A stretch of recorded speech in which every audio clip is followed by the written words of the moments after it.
안녕하십니까. 정의당 대변인 한창민입니다. 오늘 이 기자회견은 지금 방송통신의 생태계를 교란시키고 있는 SKT와 CJ 헬로비전 통합 관련, 합병 관련한 문제제기라는 기자회견입니다. 저희 당 안에 있는 예비내각에서 이제 언론통신을 관련을 담당하고 있는 최혜선 예비장관과 그다음 이 현재 지역의 방송 생태계 문제에 대해서 고민이 깊은 용산구 위원장의 의견을 듣도록 하겠습니다. 먼저 최혜선 예비장관 이야기가 있도록 하겠습니다. 네, 안녕하십니까. 정의당 예비내각 언론개혁부 장관 최혜선입니다. 저는 정의당 안에 설치된 언론개혁기획단장도 겸하고 있습니다.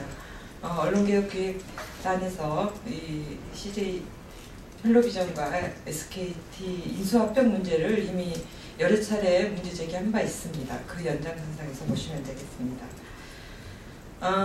지금 이제 여러 가지 문제가 제기되고 있지만 그 과정에서 반드시 짚어야 될 가려진 문제가 있습니다. 그래서 이 부분을 관련해서 브리핑해 드리겠습니다.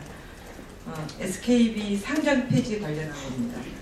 소액주주 피해 미래부 방통위 진상조사를 촉구합니다. CJ 헬로비전이 내일 26일 SK 브로드밴드와 합병을 결정하는, 그러니까 SKT와 먼저 합병을 결정하게 됩니다. 하는 임시 주주총회를 열 계획입니다. 이는 종 다양성이 보장돼야 하는 방송통신 생태계에서 빅뱅을 예고하는 포식적인 M&A입니다. 이 두 사업자의 인수합병에 따른 과정을 지켜보면 총선 시기를 목전에 두고 급하게 진행하는 느낌을 지울 수가 없습니다. 더욱이 통합방송법이 지금 국회에 제출되어 있는 상황인데 왜 이 시점에서 서둘러 진행하는지도 의문입니다. 앞서 지난 2월 3일과 어제 2월 24일에는 미래창조가구가 주관하는 두 차례의 인수합병 공청회가 열렸습니다. 이 자리에 참석한 많은 소비자 그리고 시민단체, 학자들이 이동통신 시장 유리 사업자인 SKT가 이동통신 시장 지배력이 방송에까지 전이되는 그 영향력을 미치게 될 것을 우려하고 있습니다. 양사의 합병으로 인해 상당수의 비정규직 노동자들이 또 일자리를 잃을 수 있다는 지적도 계속되고 있습니다. 이런 가운데 지난해 3월입니다. SKT가 SKB를 100% 자회사로 만들 당시 소액주주에게 알려야 할 사안이 제때 알리지 않아서 소액주주가 주식을 보유하거나 매각할 시기를 놓쳤고 이 때문에 피해를 입었다는 문제가 제기되고 있습니다. 이 문제는 SKT와 CJ 헬로비전 인수합병 추진에 앞서 규제당국이 분명히 짚고 넘어가야 할 사안이라고 판단됩니다. 지난해 3월 SKT가 SKB를 100% 자회사를 만들고 자회사 체계를 만들 때 그 이후에 SKB를 상장 폐지했을 때부터 면밀히 살펴보면 이런 문제가 도드라져 나옵니다. 먼저 SKT와 SKB가 제대로 된 정보를 제공하지 않아서 소액주주가 피해를 입은 부분입니다. 당시 SKT는 소액주주에게 SKB를 상장 폐지한다는 사실만을 알렸습니다. 소액주주가 상장 폐지를 반대할 시 주식 매수 청구권 가격은 주당 4,645원이었습니다.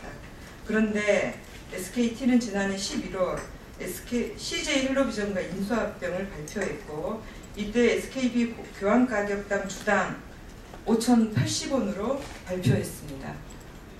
이 시기가 결코 아주 먼 시기가 아니라는 거죠. SKB 상장 폐지 당시 SKT와 CJ 헬로비전의 합병 사실을 몰랐던 소액주주는 주당 435원의 차익만큼 손해를 보게 된 것입니다. 또 다른 사안은 SKP의 상장 폐지 이후 주식 저가 매각입니다. 지난해 6월 SKB는 상장 폐지를 단행한 이후 소액주주에게 4,650원에 매입한 주식을 이보다 480원 낮은 4,170원에 SKT에 재매각을 합니다. 이로 인해 SKB는 약 212억 원의 손실을 야기했습니다. 반면 SKB 주식을 매입한 SKT는 이 금액만큼 이익을 얻게 됩니다. 결과적으로 피해는 소액 주주들에게 전가된 꼴입니다. 지금처럼 소액 주주들의 피해가 예상되는 상황에서 인수합병을 기업의 뜻대로 무작정 추진하는 것은 무리가 있다고 여겨집니다. 만약 이것이 SKB가 CJ 헬로비전을 인수하기 전부터 의도적으로 진행된 것이라면 이는 기업의 윤리 경영에 어긋나는 더 큰 문제입니다. SKT는 당장의 인수합병 마침표에 집착하지 말고 소액주주 문제, 고용분할 문제 등 계속해서 제기되는 문제점과 의혹들에 대해 국민 앞에 명확한 설명과 논리를 내놔야 합니다. 무엇보다 이 문제는 규제기관인 미래부와 방통위가 면밀하게 검토해야 합니다. 산업의 미래를 책임지는 규제기관이 앞장서 문제를 살피고 만약 문제가 있다면 소액주주들의 목소리에 귀 기울여 대책을 마련해야 할 것입니다. 또 규제기관은 이 문제가 단순히 대기업과 소액주주 간의 문제가 아님을 명심해야 할 것입니다. 방송통신산업은 모든 국민이 누리는 공공재 산업이자 투명 윤리 경영이 가장 기본이 되어야 하는 영역입니다. 국민 앞에 한 점의 의혹도 남겨서는 안 되는 중요한 영역임을 잊지 말고 신속히 검토에 들어갈 것을 촉구합니다. 이상입니다.